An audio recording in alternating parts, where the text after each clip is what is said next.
सुनि समझें जन मुदित मन मज्जहि अति अनुराग। लहाई चारि फल अछत तनु साधु समाज प्रयाग। जो मनुष्य इस संत समाज रूपी तीर्थराज का प्रभाव प्रसन्न मन से सुनते हैं और समझते हैं और फिर अत्यंत प्रेम पूर्वक इसमें गोते लगाते हैं, वह इस शरीर के रहते ही धर्म, अर्थ, काम, मोक्ष चारों फल पा जाते हैं। इस तीर्थराज में स्नान का फल तत्काल ऐसा देखने में आता है कि कौवे कोयल बन जाते हैं और बगुले हंस।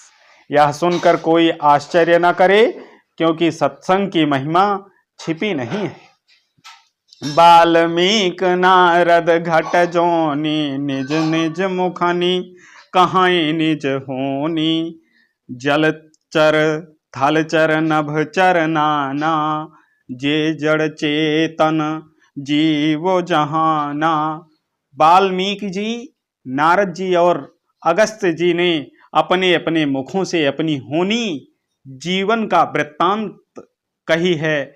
जल में रहने वाले, जमीन पर रहने वाले और आकाश में विचरण करने वाले नाना प्रकार के जड़ चेतन जितने जीव इस जगत में हैं, उनमें से जिसने जिस समय जहां कहीं भी जिस किसी यत्न से बुद्धि, कीर्ति, सद्गति, विभूति, ऐश्वर्य और भलाई पाई है, सो सब सत्संग का ही प्रभाव समझना चाहिए।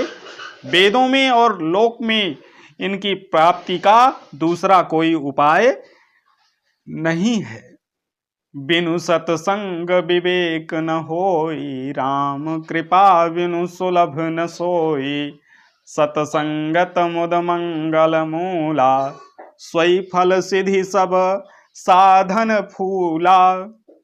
सत्संग के बिना विवेक नहीं होता और श्री राम जी की कृपा के बिना वह सत्संग सहज में मिलता नहीं। सत्संगति आनंद और कल्याण की जड़ है। सत्संग की सिद्धि प्राप्ति ही फल है और सब साधन तो फूल हैं। सठ सुधरहि सतसंगति पाई, पारस परस कुधात सुहाई। विधि बस सुजन कुसंगत परहि, फनि मन सम निज गुण अनुसरहि। दुष्ट भी सत्संगति पाकर सुधर जाते हैं।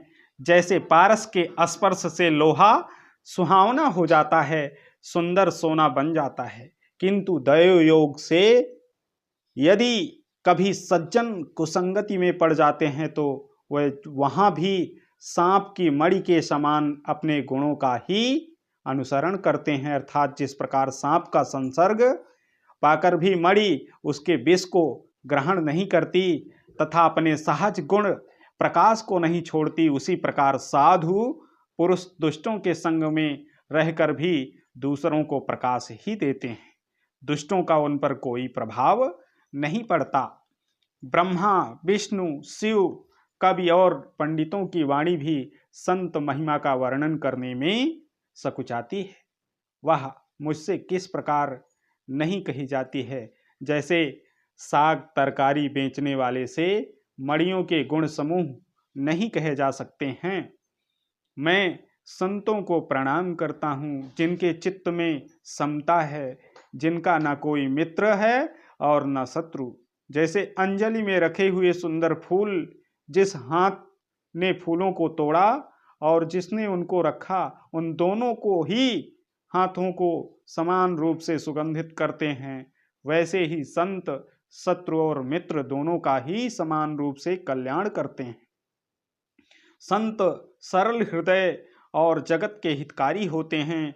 उनके ऐसे स्वभाव और स्नेह को जानकर मैं विनय करता हूँ। मेरी इस बाल विनय को सुनकर कृपा करके श्री राम जी के चरणों में मुझे प्रीति दें।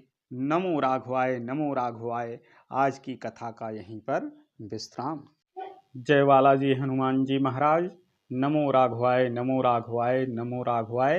जय श्री सीताराम सीताराम सीताराम सीताराम सीताराम सीताराम सीताराम सीताराम सीताराम सीताराम।